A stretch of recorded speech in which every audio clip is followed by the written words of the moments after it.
बोली बोली का विचार बा ई का करतले कहो भई तू का करतल तनको लाज सब निकल लागत का लाज शर्म का बात बा गलती हो गेल हो जाए माफ कर देबा गलती हो गेल ह तनको निके बुझात हो तम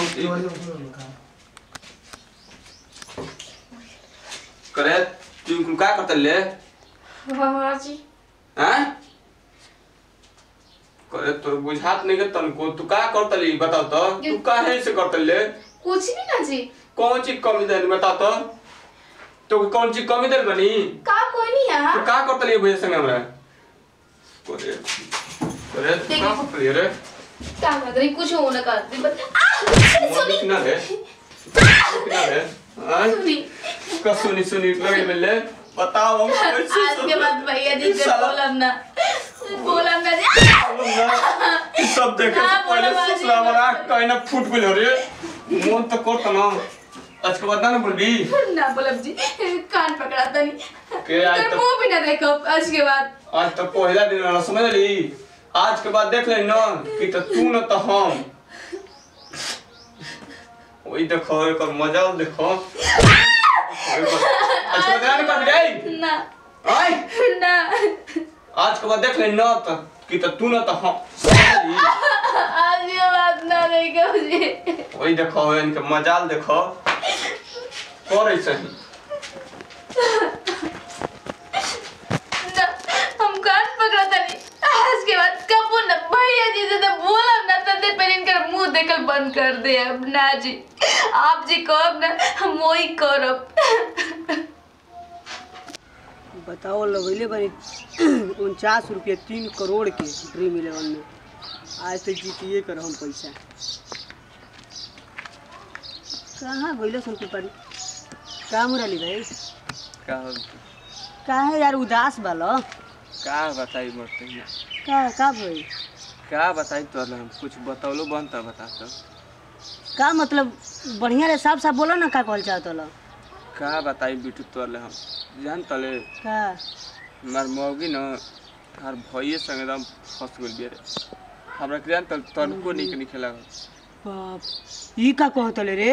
का कहतनी अब तो हमरा कुछ बुझाते नहीं मन करता ना कि साला जहर मार खा के साला अरे साला मौगा हुआ कि जहर मार खइबो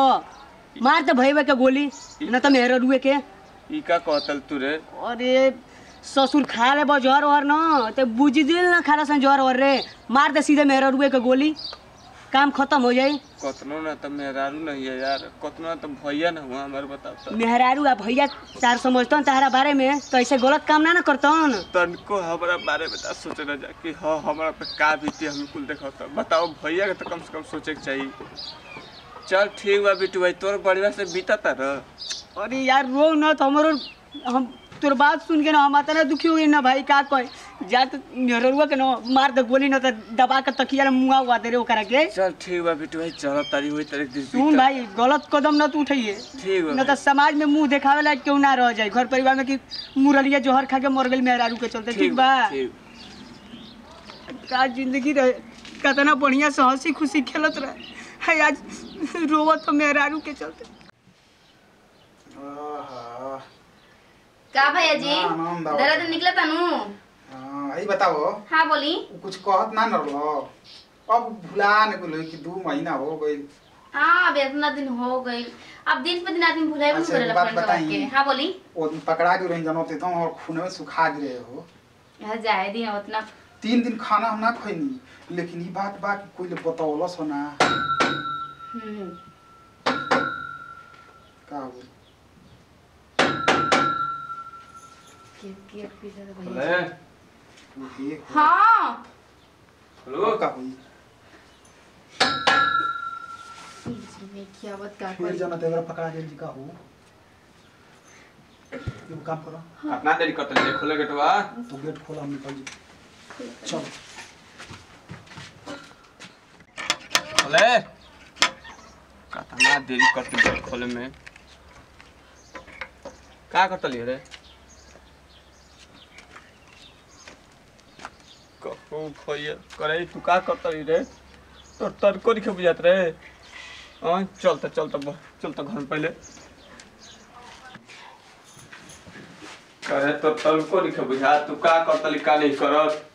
आई तू कहले कि मतलब कि हम आज के बाद ऐसे ना करब हे जी कल एक बार और मौका दे दी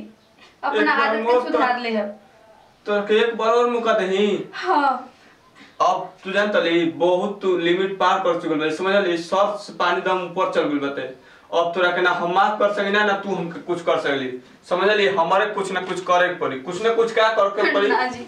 चल छोड़ बस हमके एक बार मौका दे दीजिए ना छोड़ हमके छोड़ सुनी ना बस एक बार खाली मौका दे दी हम एको बार मौका दे ना दे जानतली अब हम जातली खुद जहर मार खा के छोड़ हमके खाली एक बार मौका दे दीजिए ना तू छोड़ जानतली जब तू उनकर संग खुश रह चाहे उनकर संग तो खुशी मिलता तो तू उनकर संग रह हमरा के तू तनको कुछ जानते नहीं कि बता तो हम जाते जो हम काम करिए बहुत चीज आज के बाद हम मुंह ना देखाई करे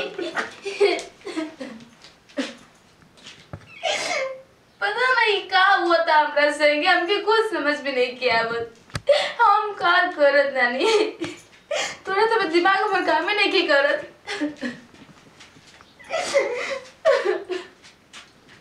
हेलो नमस्कार प्रणाम हम रामलाल चौधरी। नमस्कार प्रणाम मैं अंकिता शर्मा। नमस्कार प्रणाम मैं मुरारी चौधरी। देखिए जब हमने के वीडियो बने नहीं जा बहुत सारा ऐसा काइंड हो जाता है कि